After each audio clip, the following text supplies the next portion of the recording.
Неспособноста на надлежните и одговорни институции го зголемуваат хаосот со болеста јазлеста кожа. Незадоволството кај сточарите оправдано раст.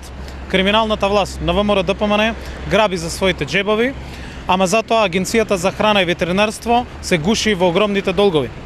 Поради ненавременото планирање и немањето на финансиски средства, агенцијата се уште ги нема набавено и платено 250.000 вакцини против болеста јазлеста кожа кај говедата.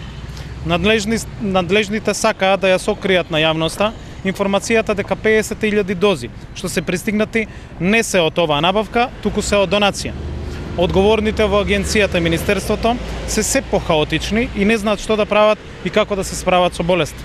Министерот Цветков изјавува дека има информација дека покрај компанијата со која што е склучен договор и преку која треба да пристигнат вакцините од Јужна Африка, има и друга која што произведувала вакви вакцини. Очигледно Цветков или не знае, или крие дека агенцијата веќе има склучен договор за набавка на вакцините за кој треба да плати 500.000 евра, но државата се уште нема исплатено ниту денар. Зошто државата уште не ги платила вакцините?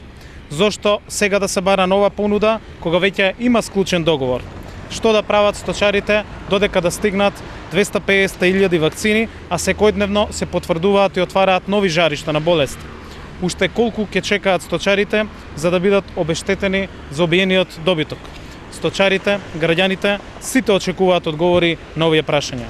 Недозволиво е ова неодговорно однесување кое што мора веднаш да прекине.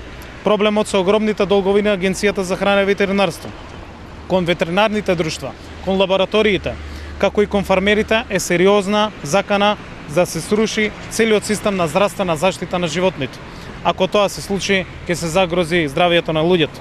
За овој сериозен проблем неколку пати јавно реагиравме, а истиот е нагласен во последните 3 извештаи на Европската унија за Македонија. Исто така, барам повторно владата на Република Македонија веднаш да донесе одлука за покривање на загубите за непродаденото млеко на фармерите од погрешно пропишаната мерка за забрана на откуп на млеко од сите фармери во регионите погодени од болест. Благодарам.